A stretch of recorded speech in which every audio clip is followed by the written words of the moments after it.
I think after coming out of such incredible Chag, the only way to open up is with Tizku l'shanim rabot na'imot v'tovot. We should be zocher really to bring what we picked up into the rest of the year. Kidarkeinu b'kodesh, I want to start with Beracha. Baruch ata Adonai Eloheinu melech ha'olam shehakol nihiyah b'dvaro.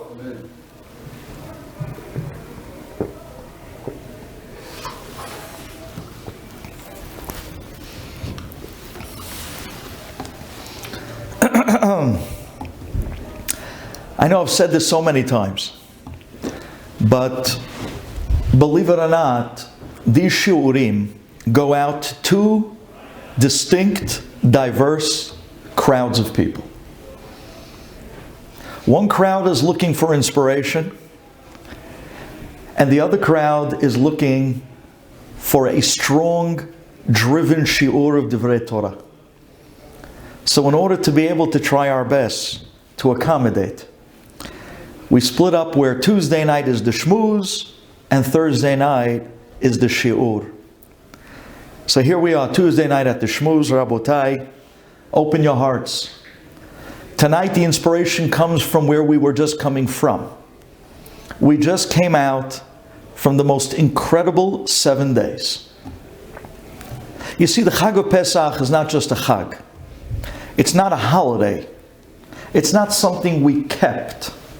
It's a place that we went to. We actually went to a world called Pesach. It was like taking a trip to a different dimension. A dimension that was so close to Borei Olam. And so maleh mitzvot karimon. And everywhere we turned, there was another mitzvah and another shiur. But it was all based on a very powerful idea. This was the Chag. That ha'emanti ki adaber. The more I spoke, the more I believed. And the more I spoke, and the more emunah, and the more faith that we regenerated on the heart and the neshama of every Jew. And everything was based around emunah. The matzah, which was called by the Zohar HaKadosh, Nahama de Hemnuta. This is the bread of faith. And every bite that you take was another ounce of faith that you were digesting. And it went inside of your blood system. And it literally dissolved and became a part of you. Like they say in Weight Watchers, you are what you eat. But this holiday, we weren't stam eating. We were ingesting mitzvot. Think about that. We were ingesting mitzvot. We were eating mitzvot. And when the mitzvah, the matzah, goes inside of us and it breaks down in our blood system, so we become more humble. We become more believing in Borei Olam, more ba'alei emunah. But the talk was everything when it came to our children. This was the Chag of Chinuch Habanim. We just came out of Higadeta lebincha. And boy did we speak, and we spoke, and we spoke, and we spoke. And we spoke about Sipur Yitziat Mitzrayim, and we spoke about the miracles. But it's amazing. The Chag started with a tremendous amount of speaking, debate, explanation, storytelling. But it didn't end that way. And tonight I want to talk to you. How did the Chag end? You see, because every good speaker knows that they leave with the last point of your speech. Rabbi Pesach Kron, Hashem should bless him, 120 years. If you ever heard him speak, and me personally, I grew up with the two twin towers. I grew up with Rabbi Pesach Kron and Rabbi Yisachar Frand. Those, my day, were the two speakers in Klal Yisrael. By every event, right? Rabbi, you remember this? By every event, by any... We're talking about, the Tisha B'Av events or whatever event it was always Rabbi Pesach Kron, Rabbi Yisachar Frand, Hashem should bless them, Arichut Yamim Eshanim. Rabbi Pesach Kron, every time he finishes a speech, his last 5 minutes, he comes back and he summarizes and he goes over the points to clarify everything that was spoken about so that people will walk out with the points that he was driving home, because they walk out with the last points of the speech. You walk out with the last day of the Chag. That's what you come out with. They always remember the last point. So although in the beginning of the Chag, the first night of Pesach, second night of Pesach, the mitzvot were about Sipur Yitziat Mitzrayim. It was about V'yigadet lebincha. Speak and speak until your heart's content. The more you speak, the better you become, the bigger you become, the more of a believer you become, the greater that you put in your bones the faith and the miracles that Borei Olam did for us. But that's not the way you end the holiday. How did we end the Chag? Not with speaking, but with standing by Yam Suf. And Borei Olam tells Moshe Rabbeinu, now's not the time to daven. Now's not the time to talk. Now we need action. Daber el bnei Yisrael v'yisa'u. Now it's time to get up and go. You want to know the way the Chag ends? The Chag ends on the note of take everything that you spoke about, everything that you developed, everything that you now believe in, and bring it to action. Put it in play. And there he was, Nachshon ben Aminadav. While everyone else was standing around and talking, he jumped.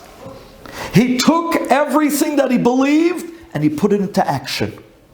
And right behind him was Shevet Binyamin. And the Midrash writes, Nachshon was from Yehudah. Binyamin as well, right behind him. They took what they believed and they put it into real action. And because of that, Nachshon from Yehudah, the kings come from Yehudah. Binyamin jumped in as well. They put their belief into action. The first king of Israel is going to come from Binyamin. So says the Midrash. That demonstrates to you that to Borei Olam, it was something of gadlut when you take your beliefs and you put it into action. The Chag didn't end with Higadet lebincha. The Chag didn't end with Sipur Yitziat Mitzrayim. The Chag ended with taking Higadet lebincha and Sipur Yitziat Mitzrayim and breaking and cutting open the seas of life. Splitting your challenges, splitting your Yam Suf, splitting your problems. The ocean in Gemara is always a symbol of the challenges of life. You take a look at the first page of Masechet Sotah, Kashin Zivugan Kekriyat Yam Suf, Kashin Parnasato Kekriyat Yam Suf. Everything that's difficult in life is compared to the ocean, and how are you going to get past the problem? You want to know the way the greatest holiday ends? With action, with Nachshon. Taking everything you believed and you picked up in the beginning, but now put it into play and make it real. Act upon what you believe. It's not enough to walk around with it in your mind. It's not enough to have it in your heart. But what do you mean, Rabbi? I'm a believing Jew. It's like that Israeli taxi driver. I remember one time, I got into the car. I was a bachur in yeshiva. He was driving me to Knisat Ha'ir. I was on my way to an event. And he says to me, Ata lomed b'yeshiva? I said, Ken. He says, Ma atem osim kol hayom? I said, we learn. He says, but what exactly are you learning? I said, we're learning Gemara, we're learning Halacha, and we're learning how to put it into action. He said to me, what's the difference between me and you? He says to me, Ani yesh li tzitzit al alev. That's what he told me. Ani yesh li tefillin al alev. Ani yesh li Shabbat al alev. You see, what he's basically saying is, he doesn't do them, but he believes in them. And I said to him, Ashrecha, that's already something. To carry the tzitzit on your heart is important. It's a start. To carry Shabbat in your heart, memories when you were a child, important. To be able to carry tefillin on your heart, important. But I said to him, Borei Olam wants you now to take it to the next level. He wants you to carry the tefillin on your arm and on your head. He wants to carry your tzitzit on your shoulders and on your back. He wants you to carry your Shabbat in your home. Take what you believe in and put it into play. And he looks at me and he says, Ma'anyen, that's interesting. I have to think about that. I said to him, don't think too long. Because if you think too long, you'll fall into the trap that I'm good enough. Ani Yehudi Balev. That's not what Hashem wants. That's a good start. You begin with the feelings Balev. But you need to put your Judaism into action. And that's why the greatest Chag ends with one Jew. While everyone else was talking the talk, he walked the walk. He jumped in and put what he believed in action. And that split the seas of life. I want to tell you an incredible story. This is a story that my father told me when I was a young boy. And I'm hoping that one day you'll tell your kids as well. He says that there was a small little town, and it was made up of farmers. Everyone in the town was in the agricultural business. And that particular year, they had a catastrophe. It didn't rain for over a year and somewhat. And they came crying to the rabbi. They said, Rabbi, we did everything we could. Without rain, our fields are going to waste. They're drying up. We have no crop, no produce, not to sell, no livelihood, no food to bring home to our children. Rabbi, we got to do something. Help. The rabbi turns to the Baalei Batim and he tells them, my friends, listen to me.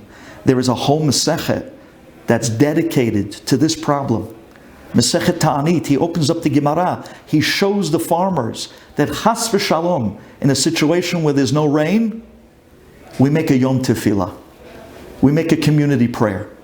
And it's not simple. We bring the entire community out to the town square. We bring out the Sifrei Torah. This is serious. We take on ourselves Ta'anit. And we cry out, we pierce the heavens with tefillah until we see the Yeshuot and it begins to rain. The rabbi turns to the farmers and he says, we're going to be Koveya, a Yom Tefillah, that's Shabbat. The rabbi gets up in shul when everyone was there and he gives a bang on the bima and he says, ladies and gentlemen, tomorrow, Sunday, right after Tefillah, right after Shachrit, nobody's going to their fields. Nobody's going to work. Tomorrow is a community prayer, Yom Tefillah. We need to beseech the heavens. We need to literally rip through the clouds and bring down the drops. We need a community prayer. Tomorrow, right after Shachrit, we're all fasting. We are to come to the town square, men, women, and children, with our Tehillim books. And we're going to pierce the heavens with our tefillot. And so it was. The next morning, Sunday morning, right after Shachrit, nobody went to work, nobody went out to the fields, no one went to the shuk. Everyone made their way out to the town square. You're talking about thousands of people. You're talking about every person in the town showed up to the town square, men, women, and children. And they sat there with Tehillim in hand and ready to fire. And they were waiting. And they were looking at the Chazon on the podium. Can we start? Everybody in the town showed up, except the rabbi. And they were waiting. Where's the rabbi? And they're mumbling to each other. And the mumbling gets a little louder. And there's somewhat of unrest. Oh, you're talking about 1,000 people. And everyone's getting a little bit restless. Where's the rabbi? He told us to come and he doesn't show. They sat there for 25 minutes, half hour. And just then, the door to the rabbi's house opens. And out walks the rabbi in his Bigdei Shabbat. And he's carrying a beautiful book of Tehillim. And he makes his way up to the crowd. And you're talking about a swarm of a body of 1,000 people. And there's this mini Kriyat Yam Suf that opens up when the rabbi makes his way through the people. And then it just engulfs him as he makes his way up to the podium. And he stands and he looks out the crowds. And he's looking at the people, thousands of people. And he smiles. And the Chazon says, Rabbi, so can we start? Can we start to pray? We've been waiting. And the rabbi says, no, not yet. Not yet. Rabbi, the people are restless. We've been waiting for you. And the rabbi's looking, and he's looking over the crowd. Finally, they say, Rabbi, what are you looking for? Everyone's here. The rabbi's looking over the thousands of people, and he clears his voice, and he gives a bang on the bima, and he says out in a booming voice, thousands of people came out today to pray for rain, and not one person brought an umbrella.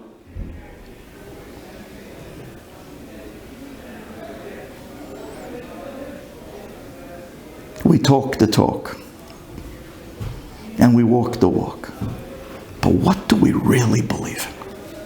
When it comes to the real practice, and to put our beliefs into action, are we ready to pull out the umbrella at the moment that it counts the most? It's easy to talk. It's easy to preach. And I'll be honest with you, I get worried sometimes that I give up classes. I stand up and I speak about a topic, and sometimes the topic warrants to speak a little stronger than usual, to bring home the point and to rivet the hearts of people and to get it into the bones and into the hearts and into the souls, not just into the mind. And I do it because it's needed for change. But I know, Duvi ben Shushan, right after I give the speech, I get tested that week on the very topic that was put into play. Because Hashem says it's easy to talk. And get up and give all the speeches you want. And it's a little bit more talented to deliver. But at the end of the day, are you holding? Are you holding? Are you ready to deliver? Are you ready to put your belief into action? Are you ready to take everything that you built and debated and spoke about in the first 2 nights of the Leil Chag of the Seder and bring it to the Yam Suf, which is the symbol of life's problems, and split the sea with it the way Nachshon did? Because Nachshon pulled out the umbrella. While everybody else was talking, while everybody else had the Tehillim in hand, Moshe Rabbeinu said, now's not the time. Now, v'yisa'u, it's time to move, it's time to go, it's time to jump. Are you ready to jump? That's what Hashem wants to know. After everything you picked up this Pesach, are you ready to jump? Are you ready to act on what you've done? Because that is what the Chazon Ish explains, is the true understanding of the word Bitachon. Let me introduce you to 2 of the most magnificent concepts in Judaism. Emunah and Bitachon. Emunah means faith. Emunah means to believe. And boy, do we have faith. And we're such a gifted people. And our stubbornness works into the helping of our faith. We become Amche Oref in Emunah, which is beautiful. Emunah Pshuta. The Jew of the last countries, of the last generations, they had such belief, but they had something special as well. They knew how to take the Emunah and turn it into Bitachon, to apply it to action. That's the way the Chazon Ish explains the difference between Emunah and Bitachon. Explains the great Chazon Ish. Emunah is faith. It's what you believe in your mind. It's what you believe in your heart. But Bitachon is taking what you believe and making it halacha l'maaseh. Put it in action. That's Bitachon. That's the way he explains it. Or in the beautiful quip, the way they used to say it back in the yeshiva days, says the Chazon Ish, Bitachon is the halacha l'maaseh of your emunah. It's the application of your beliefs. The first days of the holiday, the first days of Pesach, the first night of the Seder, the second night of the Seder, these were the nights of Emunah. And we put that Emunah into our kids, into our bones, into our blood system, with every bite of matzah, with every drink of arba kosot, with every word of Sipur Yetziat Mitzrayim. We put inside of ourselves a new creation of a man that believed without any questions. And Hashem says, Chazaku Baruch. The first half of the holiday was earmarked to Emunah. You did that well. Now let's get back to the second half of Pesach, and that is Bitachon. Shvi'i Shel Pesach, Kriyat Yam Suf, is all about Bitachon. Are you ready to put into action what you believed and the beliefs you picked up in the first days of the Chag? And that was what Nachshon was about. Every Bet Knesset, every organization, every yeshiva started with a Nachshon. You could have all the committees and all the board members, all the king's horses and all the king's men that could sit around and they can talk from here till doomsday. If you don't have somebody that's ready to stand up and dedicate their minutes, their moments, their lives, their families, their relationships, yes, their families. Do you know literally how the families of rabbis lose their husbands, lose their fathers, because they become the property of the tzibur, because they had to be mafkir themselves, to be able to be the Nachshon, to jump and dedicate beyond dedication, and do the craziest of things, to split the oceans while everybody else was talking. These were the people that built. That's the way shuls were built. That's the way organizations were built. That's the way yeshivot were built. A lot of people behind the scenes, a lot of chatter, a lot of talk. But when it comes down to it, who's the one that jumped? Who's the ones that showed up? Who's the ones that grabbed the bull by the horn and literally jumped in at all costs, with all sacrifices, and showed that they have teeth in the game? That's what Hashem wants. There are some people that have teeth in their mouth, and there's some people who have teeth in their game. There's some people that have service, and there's some people that's just about lip service. Who are you? That's what you walk out from a Pesach with. It starts with Pesach, with the talk of the mouth, but it ends with Shvi'i Shel Pesach. It ends with Kriyat Yam Suf. And the only way to split the sea is to jump in and be ready to drown if you need to. Be ready to swim across if you need to. Or better yet, my Rebbe used to say, he says, look, life is all about crossing the oceans of difficulties. It's up to you. If you think you're in charge, then you're going to try to swim across. Good luck trying to swim across an ocean. But if you have a Rebbe, you could cry out to your Rebbe. And there could be a Moshe Rabbeinu in your life that with the proper bitachon, with the Nachshon attitude that you're ready to jump in and put the action, with the proper Rebbe that you can turn to Da'at Torah for your problems, instead of swimming the ocean, let him split it for you. Now there's a message. Why swim it yourself if you could have a Rebbe that will split it for you? But know this, it only splits when you're ready to jump in. It's not magic. It's not a magic wand. Just the opposite. This was the one time, one miracle that Hashem told Moshe Rabbeinu, Harem et matecha, put away the wand, put away the stick. Untei yadecha alayam. This time, there's no magic wands. Put your hand out. I want to see flesh. I want to see skin in the game. I want to see who's ready to jump. I want to see who's ready to follow his Rebbe. If his Rebbe says, go, that's it. Nachshon jumped. I believe in my Rebbe. I believe in everything that we debated in the first days. I'm putting it into play, says the Chazon Ish. Bitachon is the halacha l'maaseh of your emunah. This is the way we live. This is the way we live. Unbelievable. Don't be scared to jump. Because every time we jump,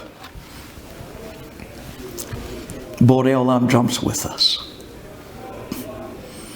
And when he jumps with us, he catches us. He catches us.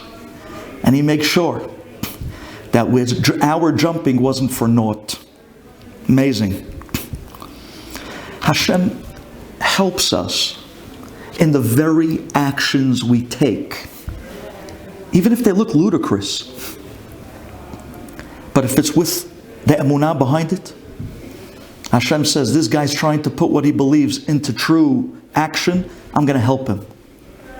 I'm going to help him because, says Borei Olam, he's putting what he believes in into action.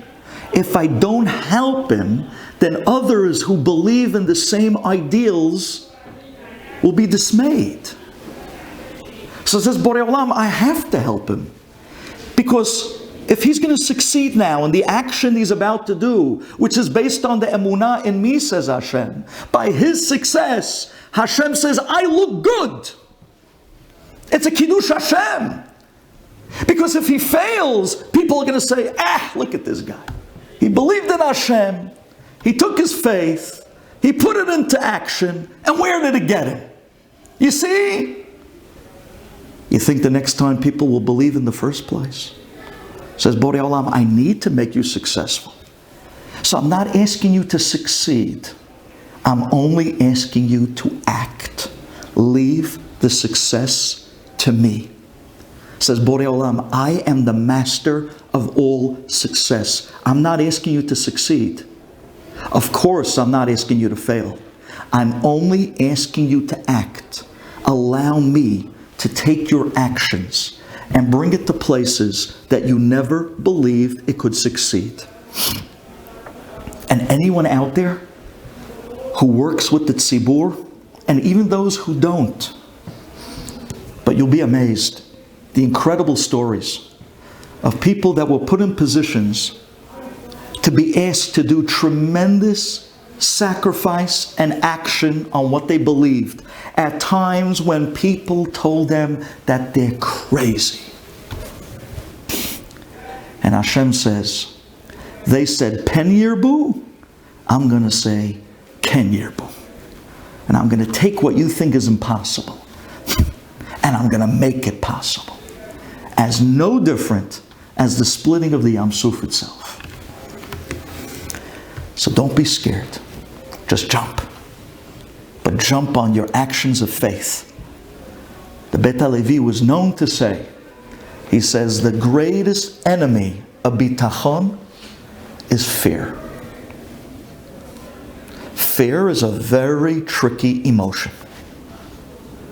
Fear not only opens up people to things that normally wouldn't be a problem in their life, but says Beit HaLevi, when someone fears something, the fear itself begins as a magnet to draw closer that which you fear to the person that's scared, just because they're scared of it. Although in truth, that person was never meant to fall into such an issue. But because he's scared of that issue, he actually draws it closer through pachad. Bitachon means I am relying on Hashem and therefore I'm not scared. It's the antithesis of fear. It shuts down the pachad. I'm relying on Abba. He's going to come through for me. I'm somech on him because he's the greatest Rahman in the world. How great is Hashem's Rahmanut? Don't expect an answer from this speaker, because there's no one in the world that can tell you how great something is if it's limitless. It's limitless. The Rahmanut of Borei Olam is limitless. There's no limits. It's beyond any human imagination. I need to tell you something. I need you to hear this Midrash. If you'll believe me on this one, maybe you'll realize that your Father's mercy is so great That you'll be willing and ready to rely on Him no matter what.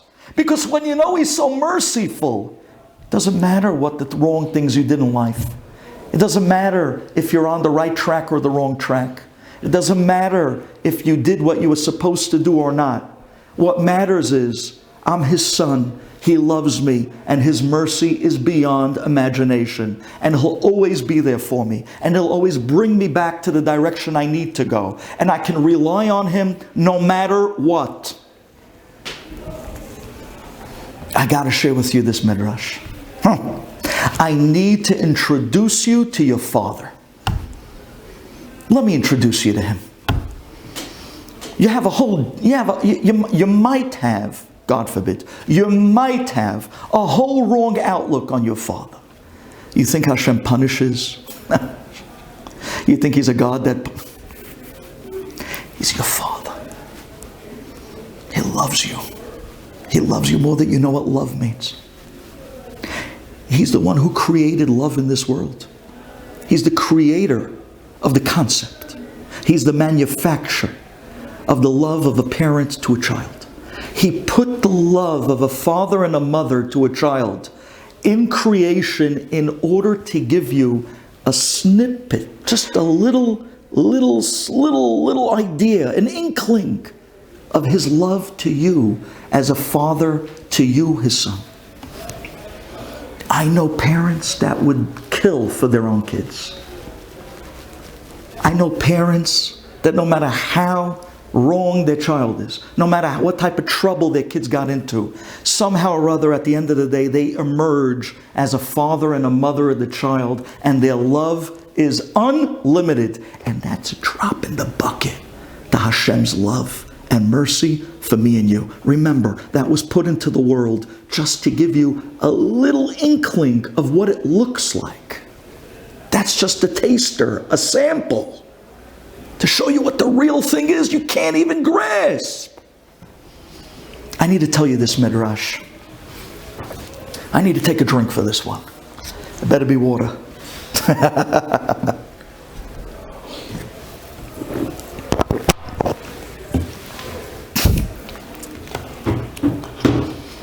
So the Midrash tells us that the Egyptian army, with Paro in the front, comes to the helm of the beginning of the sea, and the water is split, and Klal Yisrael is crossing, and Paro and the Egyptians hesitated to enter or not. Says the Midrash, at that moment, the archangel of Egypt, by the name of Uzzah, comes in front of Borei Olam, and he says, Ribono shel Olam, please, don't drown the Egyptian army. Don't drown the Egyptian people. What did they do wrong? They had slaves, you're right. You're right, they worked them relentlessly for 210 years. You're right, but they paid them. They paid them for their wages. They walked out of Egypt with all the gold and all the silver. They paid them. And if that's the case, let's take the amount of people against the amount of years of work. Take a look at the type of gold, silver, and money that they walked out with Kol Rechush Mitzrayim, and you'll see that they've gotten even more than minimum wage. They were paid. This is the sway of the world. There's a master and there's a worker. There's a master and there's a slave. There are hours put in, money earned. They walked out paid. Why are you coming to drown the Egyptians? So asks Uzzah to HaKadosh Baruch Hu. Hashem turns to Uzzah and says, Uzzah, let's assemble right now in Shamayim a tribunal, a Bedin Shel Ma'ala, that will stand in judgment to judge between me and you. I'm going to represent the Jewish people, and you, the archangel of Egypt, you're going to represent your people. We're going to stand in Bedin in judgment. Do you hear this? Says the Midrash, they brought the heavenly tribunal together, the Bedin Shel Ma'ala, with the myriads of angels, all standing be'ema u'b'yira'ah. witnessing this court case. And Borei Olam begins Kivyachol to speak. And he says, the whole world was put into a famine. The entire world was on the brink of starving without any food. I sent them down one Jew to save the lives of the entire world. And Egypt, as a superpower, turned over to be the most powerful nation. I sent them my son Yosef. Yosef, with his interpretation of the dreams, gave them the etzah to be able to put away in the 7 good years for the 7 of famine. And in the zechut of Yaakov Avinu, the 7 of famine only became 3. And in the zechut of the Shvatim, the economy flourished. And the Jewish people came down and they blessed the land. And the Nile began again to overflow. And Goshen became what was called at that time a semi-capital of what Egypt boasts as a superpower of the world. And they were able at that point to take control of the entire country, all the countries of the world at that time. All al yedeh my children. And what do? They hide the body of Yosef. And they take his children and they enslave him in a bitter slavery. This is what you do to the national hero? This is what you do to the ones who saved the country, who blessed the economy, who turned you into a world power? You took my children, and instead of parading them around and prouncing them for royalty, you threw them in the tar pits and you whipped them day and night. A she'abud kashe kazeh. And not only that, you took their babies and threw them in the Nile. And you took the men and gave them jobs of women, and you took the women and gave them jobs of men, and you mentally destroyed everything they did, and you made them build towers on quicksand. And the list went on and on and on, till finally, says Borei Olam, I heard their cry, I heard the babies, I heard Klal Yisrael, the mothers, and I came and remembered my promise to their forefathers. And I brought you 10 makot. And even when I started giving you the warnings to wake you up to Teshuvah Mitzrayim. And what does Paro, your leader, say? Mi Hashem Asher Yishma Bikolo. Who is this Hashem? I never heard of him. Says the Midrash. Paro made a real ridicule, a joke. He took out this yellow pages of gods and he started to go through the pages in front of his ministers and says, let me look up Hashem. Let me see if he's listed in the book. Because if he's unlisted, he doesn't exist. And he goes through and everyone's laughing in front of Moshe and Aaron. Mi Hashem, who is this Hashem? He made a joke. Till finally he went to it. Sorry, he's not in the book. Unlisted, doesn't exist. Doesn't exist. Hashem says, I didn't exist. So I brought more makot.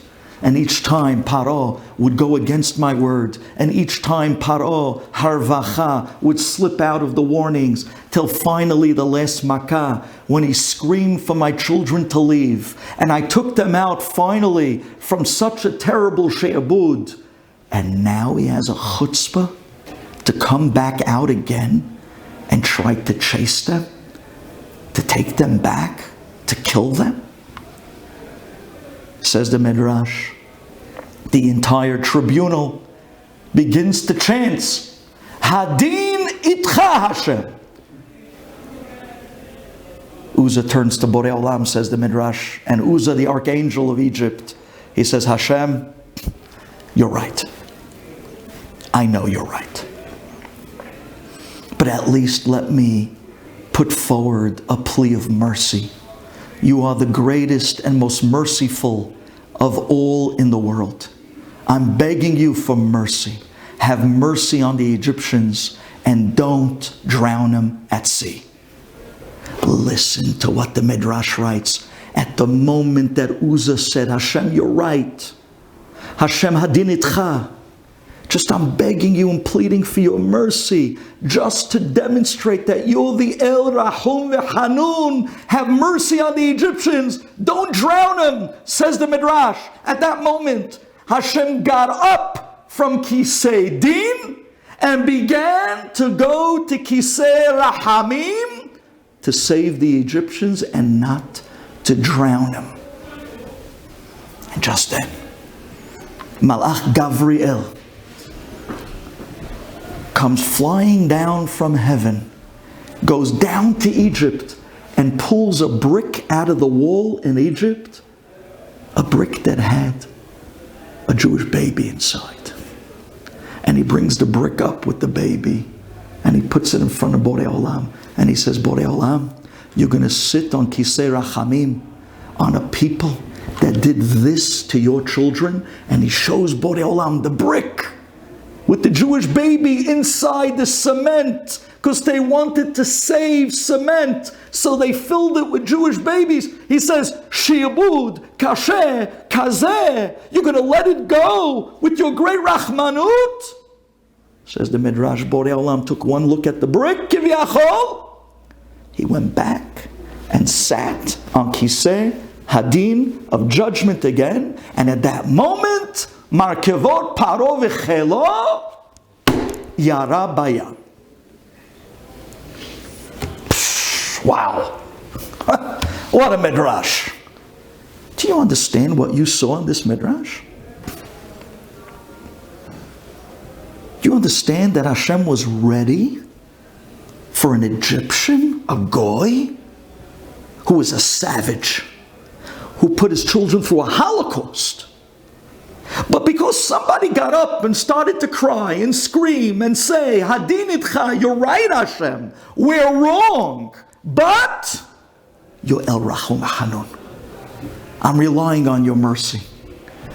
Please let this be an opportunity to show the world your mercy. Show them Rahmanut. Your Rahmanut is unlimited. Borei Olam was ready for the Egyptians to show them mercy, to get up from Kisei Din and go to Kisei Rachamim. This is beyond. Could you imagine if he's ready to do that for an Egyptian, for a goy, a rasha, a taskmaster who was relentless with no mercy, and still he was ready to show mercy? Kal v'chomer, ben beno shel kal v'chomer. How many more times could you think how much mercy Hashem would be ready to show any Jew, no matter who, no matter what they did? How much more mercy would he be ready to show me and you if we would just cry out and beg for his mercy? Abba, we're wrong, but you are the one that's El Rahum Hanun, just to demonstrate your Rahmanut. Have mercy on me, your son. My son? Ha! He was ready to do it for the taskman, for the goyim. How much more for his own kids would he be ready to do? We just got to believe in that mercy. And if you would believe in that Rahmanut and that Chesed, boy, would you take so many more jumps in life. Boy, would you take so much more leap of faiths in life. Boy, would you have so much more confidence to take sacrifice, to take risks for the sake of Klal Yisrael, for the sake of a yeshiva, for the sake of a shul, for the sake of an organization, for the sake of doing the right thing in your family, for the sake of doing the right thing in your business. You would jump. You would say, you know what, I need this deal to go through. I'm going to call up this month Kolel, I'm sponsoring a month of learning. Hashem! Come. I jumped. I did. I was Nachshon. I closed my eyes. I dropped 20 grand. Here, carry the Kolel for a few months. Borei Olam! I showed the Rahmanut. I jumped in your favor. Now, please show me your mercy. And you wouldn't believe when a Jew jumps and he puts all his beliefs into action. It's not talk. It's action. When he takes the Emunah in the mind and he turns it into Bitachon in the hands. Maybe that's why he told Moshe Rabbeinu, Nitei yadecha al hayam. Put the stick away. This isn't about any stick. This is about your hands. Do something. Action is referred to in Gemara as ma'aseh yadayim. Ma'aseh yadayim lehitpa'er. Neteh yadecha. I want to see your hands when it comes to the yam, when it comes to the challenges of life. I want to see your actions to cross the challenges of life. But that's the way a Jewish people always splits our sea. Thank you for listening, gentlemen.